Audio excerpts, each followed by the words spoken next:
तीनों भाभीियों ने हर दिन इस आदमी को औरतों के कपड़े पहनाए, फिर उसे झुमके पहनाए, चेहरे पर मेकअप किया और बड़ी बारीकी से उसे एक खूबसूरत हसीना में बदल दिया। ये सब सिर्फ इसलिए किया जा रहा था क्योंकि उसके परिवार की वफादारी की एक लंबी विरासत थी। 3 पीढ़ियों ने देश के लिए अपनी जान कुर्बान कर दी थी ताकि उनके खून की आखिरी संतान बची रहे। उसकी दादी के पास कोई और चारा नहीं था। उन्होंने सख्त हुक्म दिया कि वो आदमी सबके सामने एक औरत की तरह जिए, एक कुंवारी बेटी की इज्जत बनाए रखे, लेकिन वो चोरी छिपे शादी भी करे और वंश को आगे बढ़ाए। दादी के आदेश और भाभीियों की मिन्नतों के आगे उस आदमी को, जो कि एक जबरदस्त योद्धा था, मजबूरन मानना पड़ा। मगर किस्मत को कुछ और ही मंजूर था। उसी दिन अचानक शाही फरमान आ गया। उसे महल बुलाया गया था और उसे सम्राट की नोबल कॉन्सर्ट का ओहदा दिया जाना था। ये सुनकर सब दंग रह गए, मगर सम्राट का हुक्म था, इनकार करने की कोई गुंजाइश ही नहीं थी, इसलिए उसे महल भेजना पड़ा। प्लान ये था कि सुहागरात पर सम्राट को नशीला पदार्थ खिलाकर रात निकाल दी जाए ताकि किसी को कुछ पता ना चले। पर किसी को ये अंदाजा नहीं था कि सम्राट खुद एक औरत थी जो मर्द बनकर राजगद्दी संभाल रही थी। असल में सम्राट के चाचा की नीयत हमेशा से तख्त पर थी, लेकिन पिछला सम्राट अचानक गुजर गया था और सिर्फ एक मर्द ही गद्दी संभाल सकता था। इसलिए मजबूरी में उस लड़की को मर्द बनकर सम्राट बनना पड़ा। लेकिन उसके चाचा को हमेशा से शक था। शक दूर करने के लिए सम्राट ने उस आदमी को महल बुलवाया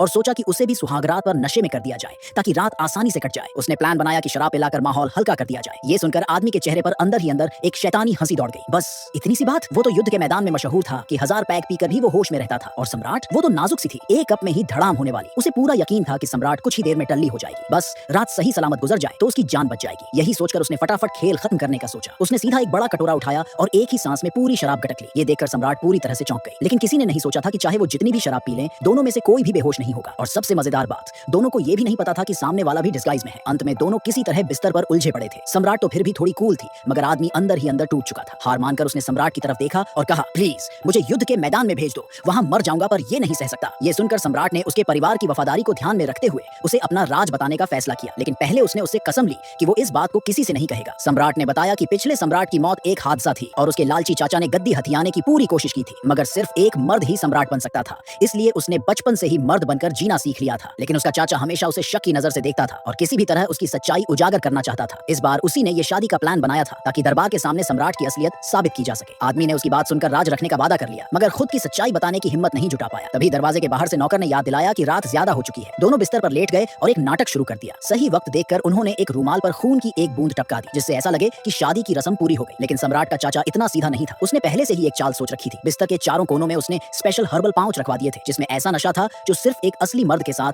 नजदीकी से ही खत्म हो सकता था। अगर सम्राट सच में औरत होती तो उसका राज खुल जाता। मगर चाचा के लिए सबसे बड़ा झटका अभी बाकी था, क्योंकि राजकुमार असल में मर्द था। अब तक सम्राट ड्रग्स के असर में पूरी तरह डूब चुकी थी और उसे किसी की मदद की जरूरत थी डिटॉक्स के लिए। और इसी तरह पूरी कंफ्यूजन में दोनों ने अनजाने में एक दूसरे को ही डिटॉक्स कर दिया। लेकिन बिस्तर से उठी हलचल इतनी ज्यादा थी कि सम्राट का चाचा घबरा गया। उसे लगा कि दोनों ही नशे के असर में आ गए हैं और अब इन्हें बचाने के लिए एक असली मर्द की जरूरत है। जल्दबाजी में उसने पूरे महल को घेर लिया और सारे दरबारी और सैनिकों को बुला लिया ताकि सबके सामने सच सामने आ सके।